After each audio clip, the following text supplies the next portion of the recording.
Last Team WBT War Recap versus War Gamers, and it was a close one. Unfortunately, just a few hiccups up top, and it was almost a tiebreaker. On the left-hand side, War Gamers got a perfect war. Forgive me, I don't know if I'll leave it at that.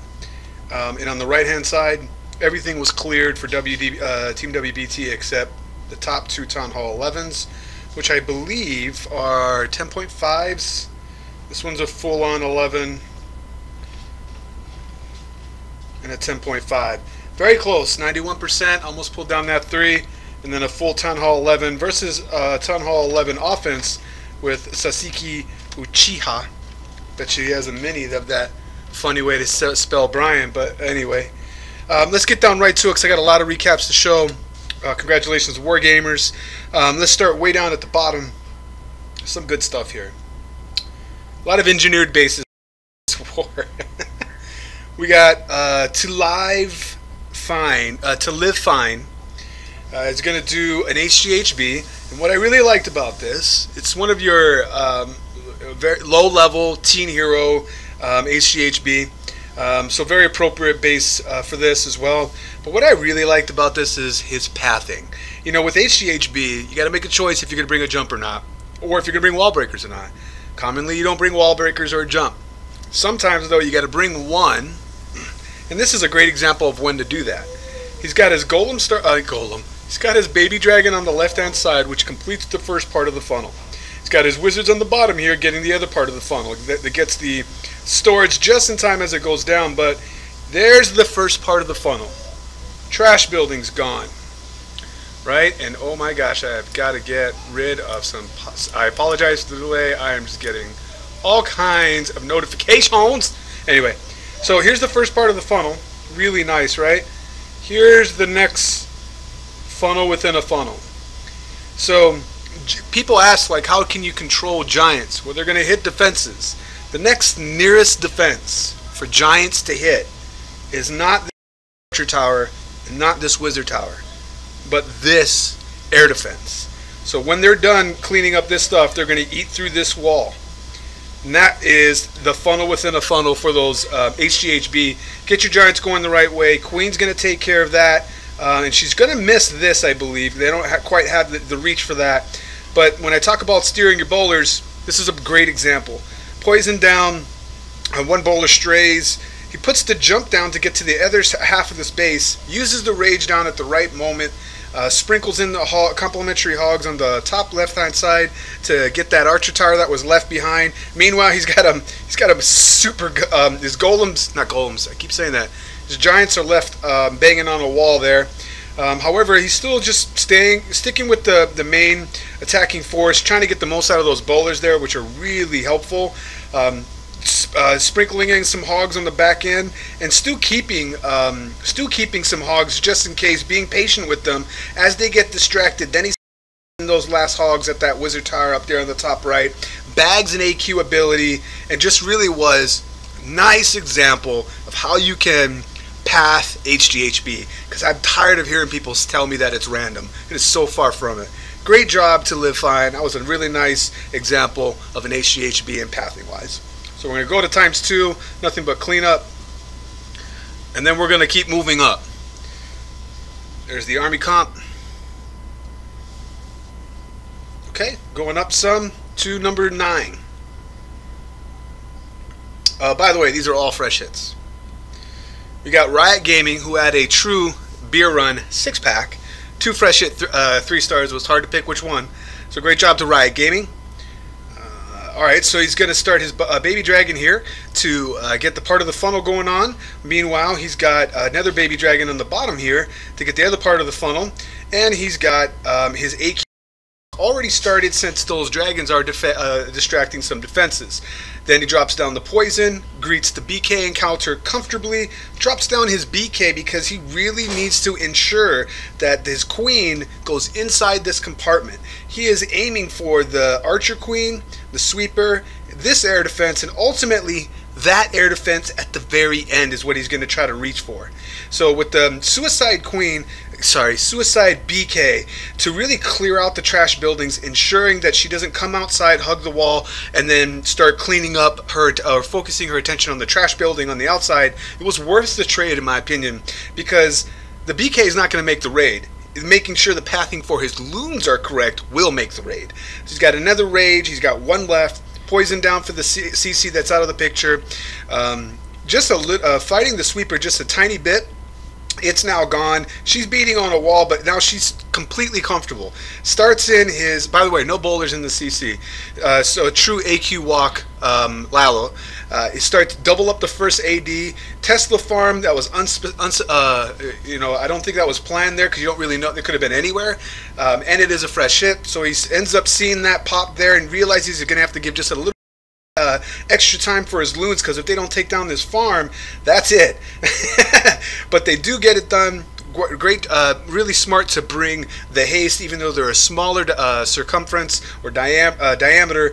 That it was the right choice to make instead of to bring 2 haste instead of 1 rage. It was needed. And watch as the hound busts that last one, just as that queen that broke through the wall was able to take down the 4th final remaining air defense. And the only thing that really hurts him here is these satellite trash buildings left over. But because he had good, the right timing of the hounds popping and those pups coming out, they popped in the right spots in order to be in critical locations to clear the trash ring, so that his loons aren't circling the base at the very end. But that's it. He has about, let's say, 3 to 4 loons left, and they end on a high hit point storage. Meanwhile, the queen is getting the other high hit point storages. We'll go to ×2 because there's no doubt that's a 3, or else I wouldn't be showing it. Great job, Riot Gaming. I really like the game plan for this and how to carve out this base to get that AQ Walk Lalo to work out. All right, let's move up some to number 7, because Ella gonna be Joshella. Hella.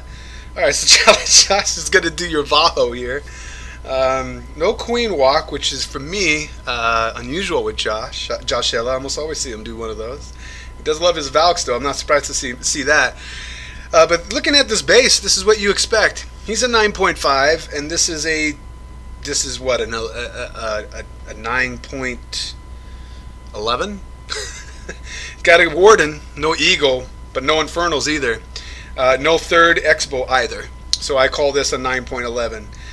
Yeah, so a lot of that was going on in this war, which really helped out War Gamers, not to take away anything from their perfect war. But that just more so to compliment Team WBT and how they had to get creative with their game plan to try to pull out the tie on this. Jumps going in. Queen was right behind that. Valks are all in this. Jumps into crucial points that are needed. Then that he realizes that he has basically a split up the middle here. He's going to send the hogs on the right and the left to help keep his queen sustained, because he wants to try to keep that ability as long as possible towards the end of the raid, which he does. I mean, the story of this raid really was his choice to split the hogs. I commonly encourage people not to split the hogs in situations like this because they're thinning out. But if you look, the herd at the bottom here, which I believe he had CC, is that CC hogs? No, those are his max hogs. They were thinning out, and there's a bow left up in the air that usually picks off everything. But because he was able to send the hogs at this section over here to those, to the far left-hand side where those defenses were, it extended the life of his queen an extra 30 seconds. Meanwhile, the rest of his hogs sneak in at that last defense of the Expo and take it down. So, really smart decision, again, fresh hits, to adjust on the fly. I'm pretty certain that that wasn't the plan, to scatter the hogs around as such. So I really like the recovery mode on this, to pull down that 3. And if this was the plan, tell me in the notes, and then I need to learn some tricks from you, because that I wouldn't have seen that. It was awesome. Great job, Joshella, smashing down the 9.11 base. Alright, to end this out, I was told I had to see this, and when I watched it, I understood why. Pause for dramatic effect. 24 versus 3. Replay. Pause on the army comp. Teen heroes. We're talking an 8.5, I think. against a 9.5. Let's take a look at the heroes. Yeah, buddy. 30-30 versus 10-15. Let's watch the magic happen. Just go with it. HPHB. That's right. Down goes a wizard here. Gets that funnel going. Down goes the other wizard on the left-hand side to make sure that they stop circling the base just in time. They start beating through this max wall, which in my opinion was the smart choice instead of HGHB. This was a base for HPHB for sure. Sends in his royals right behind it, and a prayer. Probably a cupcake, not really sure. Sends in his royals, bowlers, rage down, brings 2 rages, no jump, and in my opinion, smart move. CC comes out, you gotta poison that, especially with those P.E.K.K.A.s. There's a witch in there as well, which is hella annoying. He does drop 1 poison, but he misses the witch that's sitting comfortably back here, sending out them Larrys, irritating P.E.K.K.A. Down goes some Larry Trap pops up, and he already starts on the hogs that are satellite defenses, picking off his bowlers. These 2 right here were probably the story of the raid. These 2 sacrificial hogs took out this defense, get a bomb trip, but basically helped sustain some of his bowlers here that are complementing his main kill squad. Then he starts to send a few more complementary hogs to these satellite defenses as they start to get towards the kill squad, gets towards the core. Now he knows he needs to start to beef them up more, holding on to 2 heals to make sure that he places them at the right spots. This was not a clean, fresh hit. He sent. Now that he got the heal to greet the majority of his hogs, he doesn't have any more left, so it's just him, 1 heal spell, and this section at 9 o'clock position. His queen is down, 1 healer up that's very wounded, drops down the heal as the 4 or 5 hogs go through a miniature bomb farm right there, or small bomb. He doesn't lose any to that spring, and he's got 1 defense left. Of the motor on the top right there that really didn't pose any threat to these hogs as they're going to take them out in the blind. And that's it. Gets a nice lucky split here towards the end where his BK went to the right and his P.E.K.K.A.s went to the left, but he had a cleanup wizard holding on to ensure that he got the trash ring. That was gangster. That was gangster. So feel free to replay 2 or 3 minutes and watch that one again. That was gangster. Nice job, Osh88. That was just a really nice decision. Perfect. We talk about the perfect solution for the right base. This HPHB was it. That'll do it for this war recap. Once again, it's Brutus reminding you, you got to be better than the double, and I will check you next time.